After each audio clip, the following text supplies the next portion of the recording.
Hey folks, today is Tuesday, September 17th, 4:17 p.m. My name is James, and let's take a look and see what the market's been up to. It looks like we're starting to trend higher. Volume still seems pretty light, but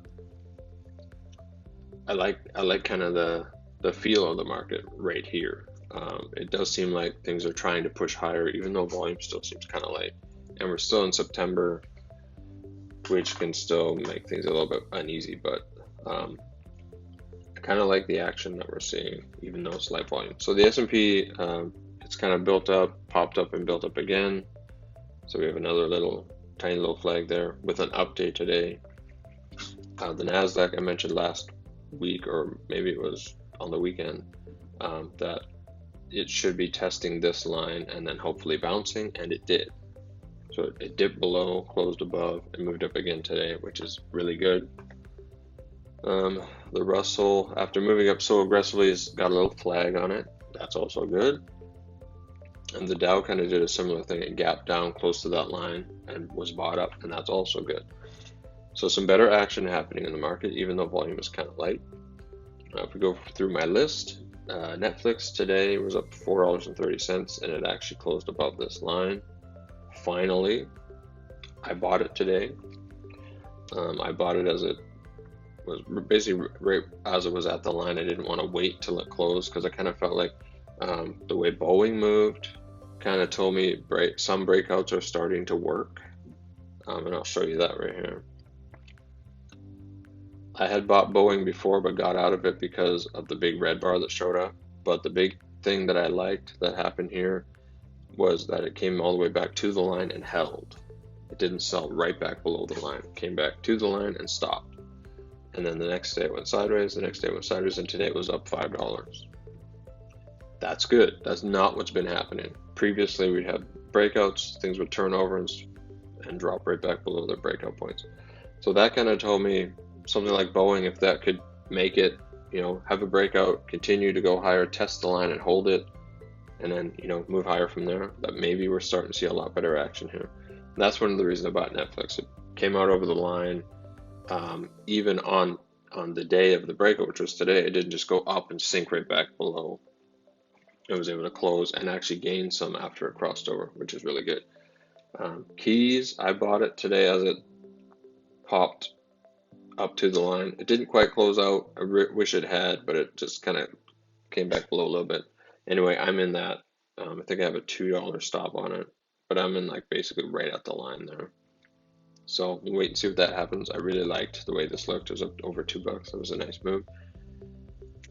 TYL tried to go but couldn't. I did adjust the line back up to the high there. So again, that's the area, 261.70. Give it time, it might go over. Zebra had a huge move. Look at this thing.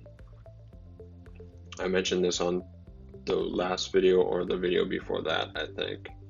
But yeah, what a move. Volume was still kind of light. It was only about 100%, maybe a little bit more than that of volume. But that was a really nice move. So the breakout was right around there, 205 up to 211. Really nice. So want to see some more gains tomorrow to confirm that some of these breakouts are starting to actually work. Alibaba is still inside here. Breakout is right around 180.50 or 180.79, I think. Probably 180.80 is about the best place to look. Microsoft is still in this symmetrical triangle. JD looks a lot like Alibaba. They're both Chinese, but yeah, basically up in here. 32.28 or 32.38, probably 32.38, 32.39 even. Carvana, I have a little ascending triangle formed on here. With more time, I think it's going to come back up and re-challenge that upper line, so keep it on that one. NFE, look at that, boom. With some volume, that was a really nice move on this stock. Now again, nice breakout. We want to see it hold. Even if it reverses, as long as it holds this line, that's a lot better action going on in the market. That's what we want to see, especially if we're going to see that into the end of September and starting into October. Maybe this is the turn in the market where we start actually seeing some buying that pushes things out. we get successful breakouts, we get some nice trending, and then go into October where the market will start anticipating some of these earnings reports, and you'll get even more upside. MDB, I don't even know if I talked about this one last week, but it had a little falling wedge that it popped out of right there, and it continued up today. In Facebook, I just saw this within the last 15 minutes or so. Drew that big triangle on there. That kind of makes sense to me. So, and this looks like a nice consolidation right underneath that trend line. So as of right now, it would be a break over about 189.11, somewhere in there. And if it continues to just trend down below that upper line, that breakout point's going to change. So, but yeah, I really like how that looks. That's a pretty big triangle. If that holds up, that looks really nice. So that's it. That's all I've got going on right now. I'll see you next time.